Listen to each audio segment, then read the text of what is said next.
नमस्कार दोस्तों, आज मैं एक शब्द लेके आया हूं आपके सामने जिस पे हम विचार करेंगे, विवेक लगाएंगे। और शब्द क्या कह रहा है, कहाँ की तरफ इशारा कर रहा है, इसको बिल्कुल ध्यान से समझेंगे, एक एक चीज समझेंगे। क्योंकि दोस्तों यही वो चीजें हैं, यही वो वाणियां हैं जिनके द्वारा हमें सत्य और असत्य का ज्ञान होता है, हमें सही रास्ते का पता लगता है। असल में ये वाणियां हमारे लिए एक गाइड का काम करती हैं। जैसे आप देखेंगे कि कई ट्रैवलर आते हैं इंडिया में, विदेशों से आते हैं, अमेरिका से आते हैं, कनाडा से आते हैं, जापान से आते हैं।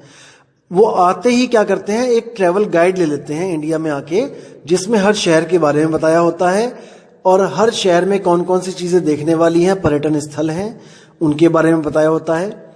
वहां से कैसे कैसे कार टैक्सी मिलेगी, बस मिलेगी या एयरपोर्ट है, वो सारा कुछ बताया होता है। वो केवल इसीलिए कि उनको उस सफर में कोई प्रॉब्लम ना हो। ये इसलिए नहीं होती है कि उनको कहीं घूमना नहीं है और वो केवल किताब पढ़ के ही समझ लो कि घूम लिए, क्योंकि फोटोज तो किताब में भी बनी होती है, लाल किले की, कुतुब मीनार की, जामा मस्जिद की, सबकी बनी होती है, लेकिन फिर भी उनको सफर करना पड़ता है। लेकिन वो किताब केवल एक ट्रैवलर गाइड की तरह काम करती है। कोई ये ना सोचे कि मैं आपको वाणियां बता रहा हूं और इन वाणियों को समझने के बाद आपका कार्य पूरा हो गया, आप पहुंच गए सतलोक, आप पहुंच गए निज स्वरूप में। बिल्कुल नहीं। और जो लोग आपको कहते हैं कि वाणियां पढ़ने से कुछ नहीं होता, दोस्तों वो भी अधूरे हैं, वो भी बेवकूफ मूर्ख हैं वो। क्योंकि वाणियां पढ़ने से हमें सत्य असत्य का पता लगता है भाई। वाणियों के द्वारा ही हमें पता लगता है कि हमने कहां को जाना है। और जो लोग ऐसा कहते हैं कि वाणियां पढ़ना मूर्खता है, दोस्तों उनके खुद सत्संग देखना आप, उन्हीं सत्संगों में वो लोग भी वाणियां पढ़ते मिलेंगे आपको सत्य से रूबरू कराने के लिए। तो भाई आप वाणियों का सहारा क्यों लेते हो? अगर आपको दूसरा कोई वाणी पढ़े तो आपको चुभता है और आप कहते हो कि ये वाणियां पढ़ के सुनाते हैं केवल, तो आप भी वाणियां छोड़ दो, आप भी केवल अपना सत्संग करो। दोस्तों वाणियां केवल इसलिए ली जाती हैं ताकि आपको पता लग सके कि हर संत का मत एक है, हर संत एक सी ही बात कर रहा है। लेकिन ये आपने देखना है कि वो ब्रह्मज्ञानी है या वो पार ब्रह्म ज्ञानी है, ये आपने डिसाइड करना है वाणियों के द्वारा। वाणियां फंसाती भी हैं और वाणियां निकालती भी हैं, लेकिन ये आपने देखना है कि कौन सी वाणी मुझे फंसा रही है और कौन सी वाणी मुझे निकाल रही है यहां से। तो शुरू करेंगे दोस्तों। तो वाणी का नाम है मोको कहां ढूंढे रे बंदे, मैं तो तेरे पास में। कबीर साहब की बहुत ही मशहूर, बहुत ही प्रचलित वाणी है। ज्यादातर आपको हर ग्रंथ में, हर धर्म में ये मिल जाएगी। इसको कई संतों ने, महंतों ने छापा है, लेकिन इसका गलत अनुवाद करके लोगों को भ्रमित कर दिया है। दिक्कत यहां पे है, इसलिए मुझे इस वाणी को शुद्ध करके बताना पड़ रहा है कि आखिर वाणी कहती क्या है। तो शुरू करेंगे दोस्तों। तो साहिब कहते हैं, मोको कहां ढूंढे रे बंदे, मैं तो तेरे पास में। अब मोको जहां बोला गया है वो है, अब विचार करना यहां पे कि मोको क्यों बोला गया। हम लोग क्या कबीर को ढूंढ रहे हैं? कबीरपंथी तो कह सकते हैं कि हाँ चलो हम कबीर को ढूंढ रहे हैं, लेकिन आम जनता जो ब्रह्मा विष्णु महेश जी के पुजारी हैं, जो शेरावाली माता के भगत हैं, जो सिख हैं, जो ईसाई हैं, जो मुस्लिम्स हैं, वो तो कबीर को नहीं ढूंढ रहे हैं। तो यहां पे मोको क्यों लिखा गया है, इसको समझना पड़ेगा। असल में मोको इशारा है उस आत्म स्वरूप की तरफ जिसको पाकर हर इंसान मुक्त हो सकता है। हर क्रिश्चियन मुक्त हो सकता है, हर मुस्लिम मुक्त हो सकता है, हर ईसाई मुक्त, हर धर्म का बंदा मुक्त हो सकता है। तो वो है मोको। मोको यानी कि मेरे स्वरूप को, अपने स्वरूप को, निज स्वरूप को। मोको कहां ढूंढे रे बंदे, मैं तो तेरे पास में। अब समझा रहे हैं साहिब कि हे जीव, तू खुद को कहां ढूंढ रहा है, तू अपने स्वरूप को कहां ढूंढ रहा है? वो तेरे पास ही है, बिल्कुल तेरे पास है। ना तीर्थ में, ना मूरत में, ना एकांत निवास में। ना तो वो तीर्थ में मिलेगा, ना वो किसी मूर्ति में मिलेगा, और ना ही वो किसी एकांत स्थान में, जैसे कोई गुफा में बैठ जाता है चुपके, कोई जंगलों में चला जाता है, कोई पहाड़ों पे टीलों पे चढ़ जाता है, नहीं, वहां नहीं मिलेगा। वो बिल्कुल तेरे पास है, तू जहां भी जाएगा वो तुझे वहीं पे मिल जाएगा। घर में बैठा है तो घर में मिलेगा, बाहर बैठा है तो बाहर मिलेगा, अगर किसी वन में बैठा है तो वन में भी मिलेगा, लेकिन उसको स्पेशल ढूंढने के लिए तू जाएगा तो वो नहीं मिलेगा। ना मंदिर में, ना मस्जिद में, ना काबे कैलाश में, ना किसी मंदिर में मिलेगा भाई, ना मस्जिद में, ना काबा कैलाश में चक्कर काटने से मिलेगा। कोई कलमा पढ़ने से नहीं मिलेगा, कोई आरतियां गाने से नहीं मिलेगा, कोई प्रेयर करने से नहीं मिलेगा, कोई अरदास करने से नहीं मिलेगा। नहीं मिल सकता वो, क्योंकि वो स्वयं अरदास कर रहा है, स्वयं प्रेयर कर रहा है। वो खुद को पाएगा या प्रेयर करेगा, इन दोनों में से एक काम करना है, या तो प्रेयर कर ले या फिर खुद को प्राप्त कर ले, एक चीज है। तो इसको समझना पड़ेगा कि क्या बोल रहा हूं मैं, थोड़ा सा विवेक लगाना पड़ेगा, लेकिन उम्मीद करता हूं समझ में जरूर आएगा। अब क्या कहते हैं कि मैं तो तेरे पास में बंदे, मैं तो तेरे पास में, ना मैं जप में और ना मैं तप में, ना व्रत उपवास में, ना तो मैं किसी जप में हूं। अगर कोई कहता है कि आप जपना शुरू करो, राम राम राम राम, ओम कलियम हरियम श्रियम, या ओम सोहम, या ज्योत निरंजन ओंकार अनंकार सोहं सतनाम, या और कोई नाम, कबीर कबीर कबीर, सत साहिब, सत श्री अकाल, वाहेगुरु वाहेगुरु, अल्लाहू अल्लाहू, कुछ भी अगर आपको कोई जपने को कहता है तो मैं नहीं मिलूंगा।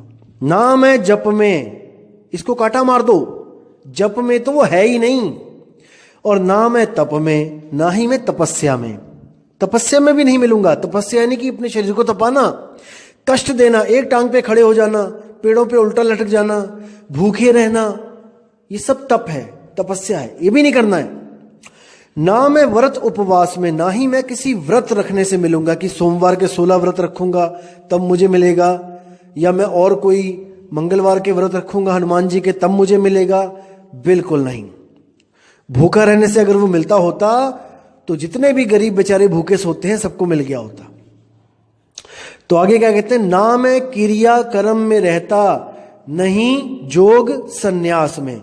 अब यहां पे थोड़ा विचार करना है कि वाणी क्या कह रही है कि ना मैं क्रिया कर्म में रहता।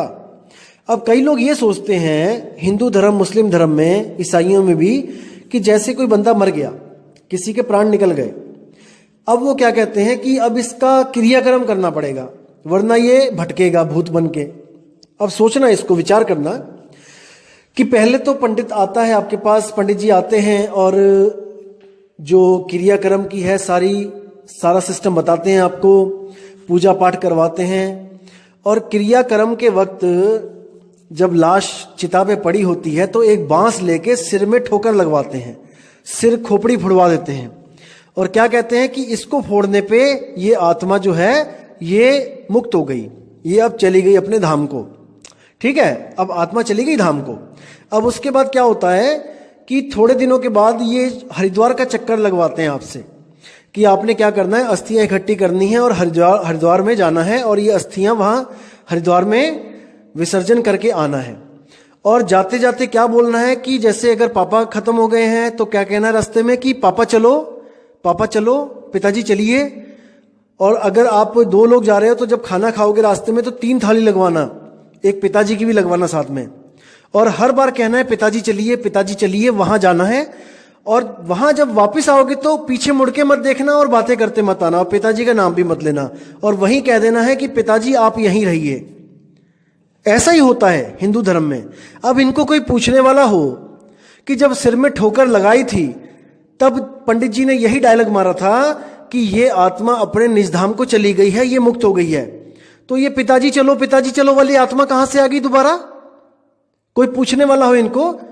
उसके बाद क्या कहते हैं कि चलो ठीक है, अब पिताजी चलो वाली आत्मा भी हरिद्वार छोड़ के आ गए, अब वापस आ जाते हैं। अब क्या कहते हैं, अब श्राद्ध करो तो पिताजी को मुक्ति मिलेगी।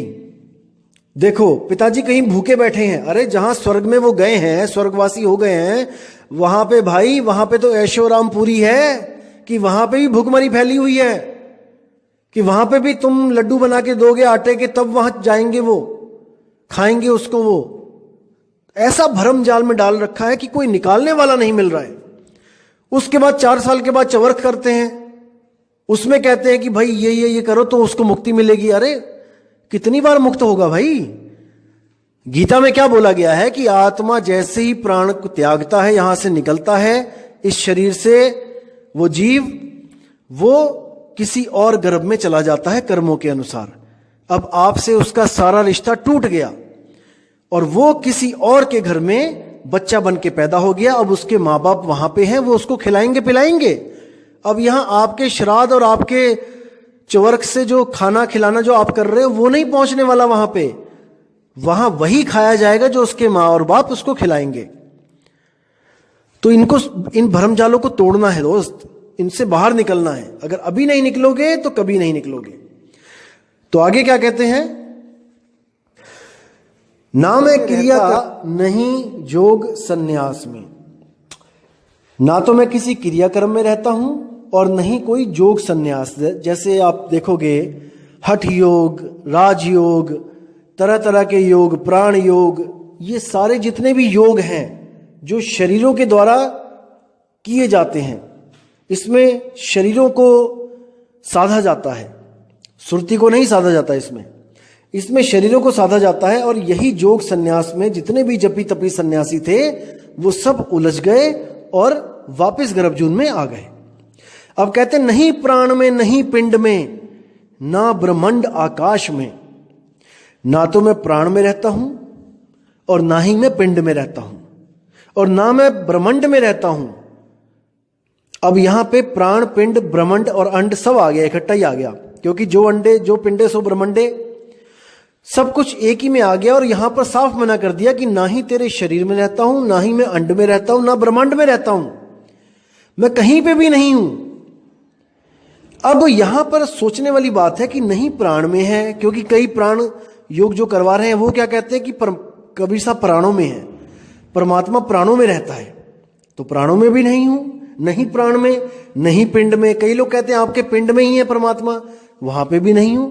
कोई कहते हैं ब्रह्मांड में है, आकाश में, वहां पे भी नहीं हूं। तो हर जगह नहीं हूं, नहीं हूं, नहीं हूं। क्यों?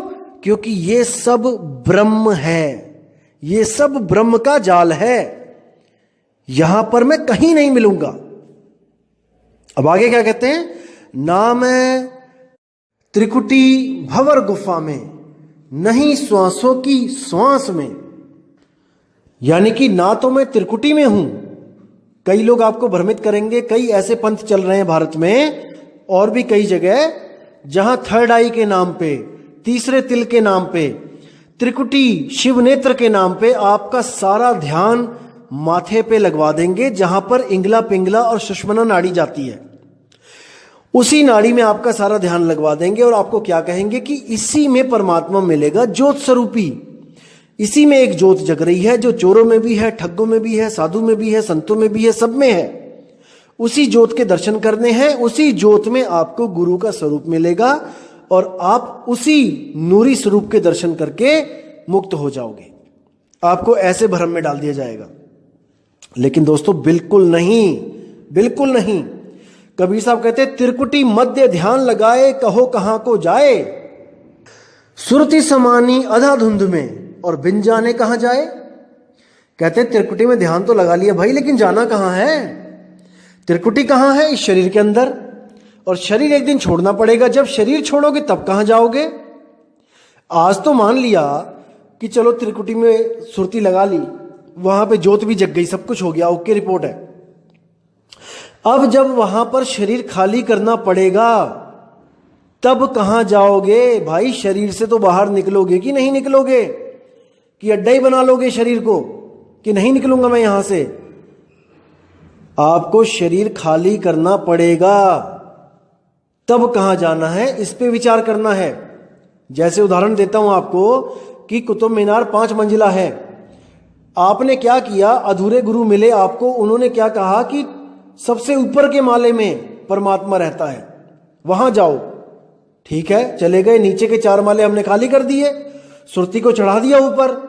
और जब हम 5वें माले में बैठ गए और वहां पे पूरा प्रकाश ही प्रकाश हो गया, सब कुछ बढ़िया एकदम फर्स्ट क्लास, तो हम निडर हो गए कि अब हमने इस माले को छोड़ के नहीं जाना है, यहीं पे हमारा परमात्मा रहता है। हमने नीचे से पैर के अंगूठे से अपनी सुरती उठा के तीसरे तिल पे लगा दी है और अंदर प्रकाश ही प्रकाश हो गया है, अब यहीं पे हमारा परमात्मा हमें मिलेगा। अरे भाई, जब आपको बाहर निकाला जाएगा तो 5वां माला भी खाली करना पड़ेगा, फिर कहां जाओगे? जैसे किराए के कमरे में आपको 1 महीने के लिए किराए का कमरा मिला किराए पे, आपने सारा सामान फैला दिया, सब कुछ फैला दिया अपने कमरे में। अब जब आखिरी दिन आया, मकान मालिक कहता है कमरा खाली करो, तो आपने क्या किया? क्योंकि बाहर तो कभी खोजा नहीं था कि मैं किसी और कमरे में जाऊंगा, क्योंकि इसी को सत्य मान के बैठे थे कि इसी शरीर में परमात्मा है, यही मेरा घर है, इसी कच्चे घर को अपना घर मान के बैठे थे। आपने सारा सामान उठा के नीचे से ऊपर वाली टांड पे रख दिया। जो किराए के कमरों पे देखोगे आपकी टांड भी बनी होती है, जो नीचे का सामान ऊपर रखने के लिए, जो फालतू सामान होता है। आपने सारा सामान टांड पे रख लिया। अब वो टांड पे रखने के बाद आप मकान मालिक को कह रहे हो कि देखो आपका कमरा खाली कर दिया मैंने, आपका कमरा खाली है। अरे भाई, वो टांड भी कमरे में ही है। जब आपको निकाला जाएगा तो उस टांड से भी निकाला जाएगा, बाहर निकाला जाएगा। अब कहां जाओगे? तो हमने उस घर का विचार करना है जहां जाने के लिए हमें इस पूरे घर को खाली करना पड़ेगा। तिरकुटी विरकुटी में नहीं उलझना है, पूरा घर खाली करो। इसी को जीवित मरना कहते हैं। जीवित मरना क्या होता है? कई लोग कहते हैं, भरमा दिया कई लोगों ने जीवों को कि पिक्चर देखना या पार्टी में जाना या शादियों में नाचना, जैसे डीजे चलता है नाचते हैं, या लिपस्टिक लगाना, बिंदी लगाना, चूड़ियां पहनना, रंग बिरंगे जो कपड़े पहनना, ये सब त्याग दो। इसी को जीवित मरना कहते हैं। वाह भाई वाह। मतलब शादी में जाओ लेकिन नाचो मत, तो आप मुर्दा हो, जीवित मुर्दा हो। अरे भाई, क्या कभी मुर्दा भी किसी की शादी में जाता है क्या? क्या मुर्दा वहां जाएगा तो वो मुर्दा है और वो थोड़ा सा नाच ले तो वो जीवित हो गया? क्यों भ्रम में डालते हो जीवों को? जीवित मरने का मतलब होता है जो अंत समय में, मौत के वक्त आपकी स्थिति होगी, उसी को जीते जी प्रैक्टिस करो। अंत समय में पैर के अंगूठे से लेके सिर की चोटी तक पूरा शरीर ये खाली करना पड़ेगा, ये पूरा खाली करना पड़ेगा। इसी को जीते जी प्रैक्टिस करो और इस पूरे शरीर को खाली करो। पूरे शरीर को खाली करना है। और कहां पे सुरती होनी चाहिए? शब्द में। जब शब्द में सुरती होगी तो पूरा शरीर खाली करने के बाद भी आप जीवित रहोगे, क्योंकि आप हमेशा के लिए जीवित ही हो। आपको कोई मार नहीं सकता, आप अमर हो। लेकिन आप अपने आप को शरीर समझ रहे हो, मन समझ रहे हो, इसलिए आप कहते हो कि हाय मैं मर गया, डॉक्टर साहब मुझे बचा लो। जबकि डॉक्टर साहब क्या, आपको स्वयं काल भी आके नहीं मार सकता। डॉक्टर तो आपको क्या बचाएगा? क्योंकि आप मरने जन्मने से न्यारे हो, आप अमर हो, लेकिन आप भूल चुके हो कि आप अमर हो। अब जो गुरु आता है वो आपको अमरता का वरदान देता है। साहिब की वाणी है, हम ना मरिब मरिब संसारा, और हमको मिला जियावन हारा। यानी मुझे वो शब्द मिला जिस शब्द को सिमरण करके मैं अमर हो गया हूं। अब मैं जन्म मरण में नहीं आऊंगा। ये हमारे लिए बोली है वाणी, कोई कबीर साहब के लिए ना सोचे कि उनको भी कोई शब्द गुरु मिल गया, किसी ने दे दिया। वो स्वयं शब्द गुरु हैं। हम हैं शब्द शब्द हम माही, और शब्द से भिन्न और कछु नहीं। शब्द हमारा रूप है। साहिब कहते हैं मैं शब्द ही हूं। लेकिन जो कोई बिरला जानेगा वही उसको पहचानेगा, अन्यथा वो सबके लिए एक दास है, एक कवि हैं, एक समाज सुधारक हैं, एक जुलाहे हैं, इससे ज्यादा कुछ नहीं। लेकिन जो ज्ञानी होगा वो समझेगा कि वो जगत गुरु हैं, वो परमपिता परमात्मा है, वो हर जीव को समझाने के लिए आते हैं, और जो उनको समझ लेता है वो उनके रास्ते पे चल के हमेशा के लिए जन्म मरण से आजाद हो जाता है। तो आगे क्या कहते हैं, ना मैं त्रिकुटी भंवर गुफा में, नहीं श्वासों की श्वास में। अब यहां पे साफ बोल दिया कि ना ही मैं श्वासों में भी हूं, क्योंकि कई लोग सोचते हैं कि कबीर साहब ने श्वासों के सिमरण की बात करी है कि श्वास श्वास में नाम ले, वृथा श्वास मत खोए, और ना जाने इस श्वास का आवन होए ना होए। अरे भाई, वो तो सीधे ही कह रहे हैं कि क्या जाने इस श्वास का आवन होना होए, क्या पता ये आए कि ना आए। तो जिस चीज का स्वयं भरोसा नहीं है कि वो आए या ना आए, उस चीज के साथ आपकी सुरती कैसे जोड़ सकते हैं सतगुरु कबीर साहब? कभी नहीं जोड़ सकते, क्योंकि श्वास उस रस्सी की तरह है जो पता नहीं कब टूट जाए। तो कहां पहुंचोगे? जिस रस्सी को पकड़ के जाना चाहते हो वो रस्सी ही कल को टूट गई तो क्या करोगे? बिल्कुल नहीं। कबीर साहब ने कभी नहीं कहा कि श्वासों के साथ सिमरण करो, कभी नहीं। साहिब कहते हैं, चाचरी भूचरी खेचरी अगोचरी उन्मुनी, इन पांचों की गम नहीं, अधर तान तानिए, रेचक कुंभक पूरक को ढंग नहीं। अरे पड़े गुने वाद करे कबू नहीं मानिए, श्वासा का जाप करे झूठ सो बखानिए। अक्षर पार नहीं अक्षर भरपूर है, और कहें कबीर सत्य कर मानिए। साहिब कहते, पढ़े गुने वाद करे कबू नहीं मानिए। जितने भी कथावाचक हैं, ये जो राम जी की कथा युगों युगों से सुनाते आ रहे हैं, कृष्ण लीला सुनाते आ रहे हैं, इनके चक्कर में मत पड़ना। पढ़े गुने वाद करे कबू नहीं मानिए, और श्वासा का जाप करे झूठ सो बखानिए। जो श्वासा का जाप करता है वो भी झूठा है, क्योंकि उसकी रस्सी ही मजबूत नहीं है जो तुम्हें खींच के लेके जाएगी। तुम किसी समुद्र में गिर जाओ, तूफान में गिर जाओ, और वहां से जो हेलीकॉप्टर तुम्हें बचाने आ रहा है और जिस रस्सी पे तुम्हें चढ़ाने जा रहा है, वो रस्सी कमजोर हो, कभी भी टूट जाए, तो भाई कैसे पार होगे? उठा के ले भी जाएगा तो थोड़ी देर में टूट जाएगी, फिर गिर जाओगे नीचे। तो कबीर साहब की रस्सी इतनी कमजोर नहीं है भाई। कबीर साहब क्या कहते हैं, लोह चुंबक की प्रीत ज्यों लोह को लेत उठाए, और ऐसा शब्द कबीर का काल से लेत छुड़ाए। लोह को उठा लिया जाता है बिना किसी रस्सी के, इसको समझो। बिना रस्सी के लोहे को उठाता है कौन? चुंबक। इसी तरह बिना किसी रस्सी के सुरती को कौन उठाएगा? शब्द। ना कि किसी रस्सी को पकड़ के सुरती ऊपर चढ़ेगी, बिल्कुल नहीं।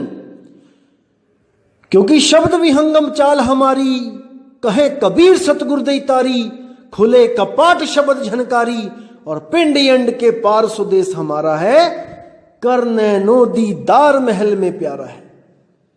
साहिब कहते हैं, जैसे एक पक्षी जमीन से उठता है और बिना रस्सी के सीधे ऊपर आसमान में उड़ जाता है, इसी प्रकार आपकी सुरती को शब्द गुरु संभालेगा, खींचेगा, और उसको कोई तोड़ नहीं सकता। श्वासों की रस्सी से चढ़ेगा तो श्वास तो कभी भी रुक जाएगी, कल रुक जाए, परसों रुक जाए, फिर क्या करेगा? फिर कैसे नाम लेगा? कौन सा नाम लेगा? तो साहिब कहते हैं, श्वासा सिमरे घड़ी विचारे, लगन तत्व में राखे, और जिस दिन जियरा काल ग्रासे, कौन नाम ले बाँचे। जिस दिन काल आएगा कौन सा नाम लेगा भाई? क्योंकि श्वासा की रस्सी तो तोड़ देगा वो, फिर कैसे चढ़ेगा ऊपर? बिल्कुल गलत है। जहां पे भी कबीर साहब कहते हैं कि श्वास श्वास सिमरण करो, व्यर्थ श्वास मत खोए, उसका मतलब है जैसे हम लोग पूरा दिन काम भी करते हैं और सारा ध्यान हमारा काम में होता है, लेकिन हम कभी नहीं सोचते कि मैं अगली सांस लूं। हर काम करने के लिए आप सोचते हो कि शायद मैं इसके बाद वो करूं, वो खत्म हो जाएगा तो वो करूं। हर चीज की एक प्लानिंग करते हो, उसको करने के लिए एक शेड्यूल बनाते हो, लेकिन सांस एक ऐसी चीज है जो आप बिना प्लानिंग के ले रहे हो। आपको सोचना नहीं पड़ रहा है कि मैं श्वास लूं। इसी तरह साहिब कहते हैं कि जो परमात्मा का नाम है, आप सोचो मत कि कब लिया जाए, सुबह को 2.5 घंटे की, शाम को 2.5 घंटे, अरे भाई ये 24 घंटे होना चाहिए, 24 घंटे सहज योग में 24 घंटे आपकी सुरती शब्द में लगेगी, लेकिन पूरा गुरु मिलेगा तब। अधूरे गुरु क्या कहेंगे आपको कि ये आरती गाना, इतनी बार माला फेरना, 108 बार माला फेरना, ये मंत्र इतनी बार जपना, दिन में 5 राउंड जपना, 8 राउंड जपना, यानी कि आपको भगवान का नाम भी बंधन में दिया जा रहा है कि इतना करना, नहीं तो तेरी भक्ति पूरी नहीं होगी। बिल्कुल गलत। सहज योग होता है बिल्कुल सहज। उठत बैठत कबहु न छूटे, ऐसी ताड़ी लागी, आंख न मूंदो कान न रूंदो, तनिक कष्ट मत धारो, खुले नयन पहचानो, हंस हंस सुंदर रूप निहारो। तो जब सतगुरु मिल जाता है तो वो भेद मिलता है शब्द का, और जब सुरती उसको प्राप्त करने के लिए जुट जाती है, लग जाती है अपने काम पे, तब आपको स्पेशली कुछ करना नहीं पड़ता। हाँ, आपके पास समय फ्री है, आप बिल्कुल फ्री हो, तो आप सहज होके बैठो, कहीं भी बैठो, जमीन पे बैठो, सोफे पे बैठो, बेड पे बैठो, और जो गुरुजी ने आपको बताया आप वो करो। आप बाइक पे जा रहे हो तो बाइक चलाओ, और जो गुरुजी ने बताया वो करते रहो। आप कुछ भी काम कर रहे हो वो करो, उसको जो गुरुजी ने बताया सहज योग वो करते रहो। 24 घंटे चलेगा, और जैसे ही वो प्रकट होगा वैसे ही आपके मुख से एक ही चीज निकलेगी, वाह गुरु, वाह गुरु। दूसरी कोई चीज है ही नहीं। अगर अंग्रेज हो तो निकलेगा वाह, हिंदू हो तो निकलेगा वाह। तो इसी को समझना है, वो आनंद है, वो शब्द गुरु का आनंद है जो मुख से वहां निकलता है। लेकिन ये प्रकट तभी होगा जब आपको कोई भेदी सदगुरु मिलेगा जो आपको आपका ही भेद बताएगा, और आपकी जो भटकना है वो सब खत्म कर देगा। कहीं नहीं जाना, अरे ना कहीं जाना ना कहीं आना, आपे में आप समाना, यही मुक्ति है। आगे क्या कहते हैं, खोजी होए तुरंत मिल जाऊं, एक पल की तलाश में। एक पल, 2 पल भी नहीं लिखे हैं, एक पल। लेकिन एक पल में कैसे मिलेगा वो जानना पड़ेगा। खोजी होए तुरंत मिल जाऊं, जो खोजी है, जो खोजता रहता है कि कहां है कहां है, उसको वो जरूर मिलेगा। जैसे आज आप सत्संग सुन रहे हो, कई लोग मुझे फोन करते हैं, मैसेज करते हैं कि मैं तो जी कबीर वाणियां खोज रहा था, और खोजते खोजते आपका सत्संग मिल गया, और मालिक की बड़ी कृपा होगी जो आपका सत्संग मिल गया। तो भाई खोजी है ना, खोजी होए तुरंत मिल जाऊं। अब वो रास्ता मिल गया है, अब उसके बाद क्या बचा, अब गुरु जी के पास जाना बचा। अभी तो रास्ता मिला है, खोजने पे रास्ता मिला है, और जब गुरु के पास जाओगे तो खोजने पे वो शब्द मिलेगा। और वो शब्द कोई दे नहीं सकता आपको कि कोई नाम दे देगा आपको, वो शब्द ऑलरेडी आपके पास है, वो शब्द ऑलरेडी आप हो, आप ही हो वो शब्द। तो क्या कहते हैं आगे, खोजी होए तुरंत मिल जाऊं, एक पल की तलाश में, कहत कबीर सुनो भाई साधो, मैं तो हूं विश्वास में। विश्वास में क्यों बोला साहिब ने, क्योंकि भाई जब गुरुजी शब्द देंगे आपको, देंगे बोलने में आ रहा है, जब शब्द लखाएंगे तो आपको कुछ दिखाई नहीं देगा आंखों से, कि आप सोचो कि गुरुजी लखाएंगे यानी कुछ दिखाएंगे हमें, कोई चमकती हुई चीज दिखाएंगे, बिल्कुल नहीं। गुरुजी आपको वो शब्द लखाएंगे जो पिंड अंड ब्रह्मांड से न्यारा, जो ना अंदर और ना बाहर, जो ना मंदिर में ना मस्जिद में और ना जप में ना तप में। जब वो शब्द आपको लखाएंगे तो आपको ज्ञान दृष्टि से उसको परखना पड़ेगा कि हां यही सत्य है, यही वो शब्द गुरु है जिसको मैं युगों युगों से ढूंढ रहा हूं। और इस पर विश्वास करके आपको भक्ति शुरू करनी पड़ेगी, गुरु पर विश्वास करके कि जो गुरुजी ने बताया है ये अटल सत्य है, और इसी को मैं प्रैक्टिस करके, प्रैक्टिकल करके इसको प्राप्त करूंगा। इसलिए बोला है कि कहे कबीर सुनो भाई साधो, मैं तो हूं विश्वास में। जब कोई ऐसा गुरु मिल जाए जो मेरे बताई गई हर चीज को डिनाई कर दे, मना कर दे, ना जप में, ना तप में, ना श्वासों में, जब ऐसा गुरु मिल जाएगा और वो लखाएगा, तब भाई बिगड़े काम बन जाएंगे। लेकिन विश्वास करना पड़ेगा, विश्वास रखना पड़ेगा, जो गुरुजी बता रहे हैं वो बिल्कुल सत्य है, तब आपकी भक्ति शुरू होगी। वरना अभी तक तो आप केवल काल की भक्ति, मन की भक्ति में ही लगे हुए हो। अभी तक तो एक कदम भी सही तरफ नहीं चला आपने। तो दोस्तों, इसको समझना पड़ेगा, इस पे विचार करना पड़ेगा, क्योंकि सब कुछ आपके सामने है।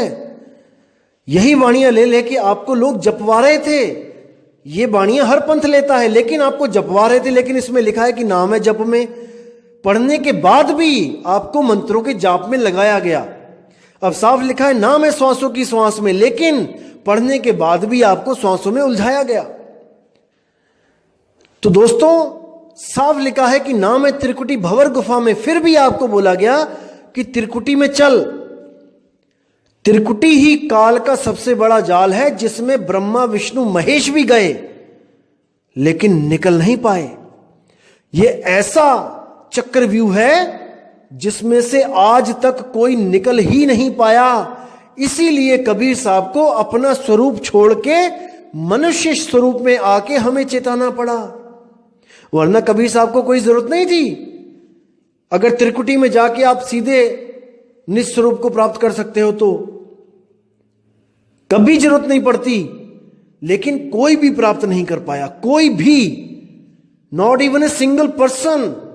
इसलिए उनको इस मनुष्य चोले में आना पड़ा और हमें सही रास्ता बताना पड़ा, नहीं तो उन्हें कोई जरूरत नहीं थी। तो विचार करना है, विवेक की तलवारें बिल्कुल धार लगा के तैयार रखनी है, और कोई भी अज्ञान आता है उसको काटते चले जाना है। और जो ज्ञान होगा, सच्चा ज्ञान होगा, उसके लिए आपको किसी से पूछना नहीं पड़ेगा कि यह सत्य है कि असत्य है। आपकी आत्मा, अंतर आत्मा गवाही देगी अंदर से कि नहीं, यह सत्य बोल रहा है। और जब यह आवाज आने लग जाए तो समझ जाना दोस्तों कि आपका विवेक जाग चुका है।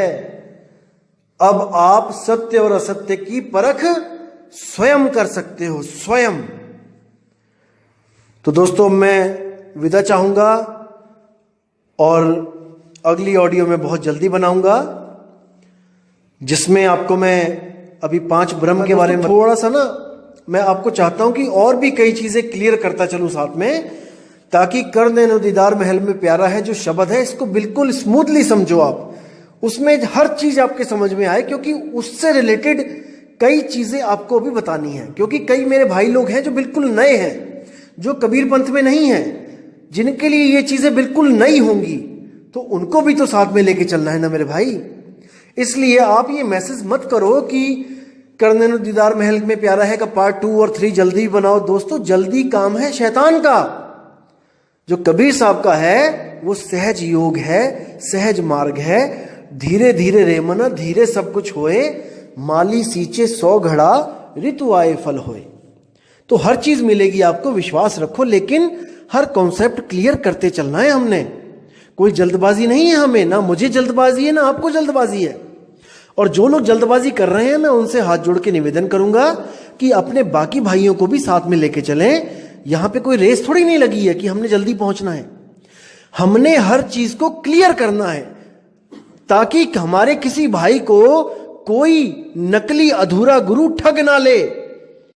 बात पैसे की नहीं है, पैसे ठग लेगा तो सस्ते में छूट गए। यहां तो आत्मा को ठगा जा रहा है भाई, यहां तो 84 में धक्के दिए जा रहे हैं।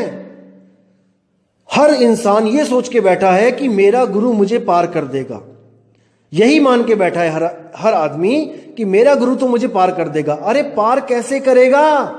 जब उसके पास सत्य वस्तु होगी तभी करेगा ना। अनंतों गुरु हैं, अनंतों। एक बार नजर उठा के देखो सारे गुरुओं की तरफ, आपको अपने गुरु के अलावा और कोई गुरु सत्य लगेगा ही नहीं जल्दी। देखो एक बार, हर जगह आप हमेशा यही सोचोगे कि मेरा गुरु तो पूरा है। दूसरे किसी गुरु के शिष्य के साथ आपकी डिबेट होगी तो आप हमेशा यही कोशिश करोगे कि कैसे भी मैं अपने गुरु को सत्य साबित कर दूं। अरे आपके साबित करने से नहीं होगा, इन बाणियों के साथ मैच करके देखो अपने गुरु को कि ये बाणियां क्या कहती हैं और आपका गुरु क्या कह रहा है। यही बाणियां ले लेके आपका गुरु आपके साथ क्या करवा रहा है, क्या बोल रहा है आपको करने को। इस बाणी में साफ लिखा है नाम है जप में। जप मतलब हजारों लाखों करोड़ों नाम, कोटि नाम संसार में इनसे मुक्ति ना होए, और गुप्त नाम सतपुरुष का पावे बिरला कोई। करोड़ों नाम जप लो, कबीर साहब कहते करोड़ों नाम जप लो करोड़ों, तब भी वो चीज नहीं मिलने वाली, नहीं मिलने वाली, नहीं मिलने वाली, क्योंकि वो गुप्त वस्तु स्वयं आप हो, आप ही हो। अरे आपको किसका नाम जपवाया जाए जो आपको स्वयं की प्राप्ति हो जाए? किसका नाम जपोगे आप? खुद को पाने के लिए? बुद्धि लगाओ, विवेक लगाओ। खुद को पाने के लिए आप किसका नाम जपोगे?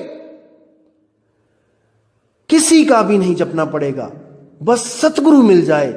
वो सतगुरु मिल जाए जो एक छुड़ाए एक लखाए, तब प्राणी निज घर को जाए, तब बात बनेगी।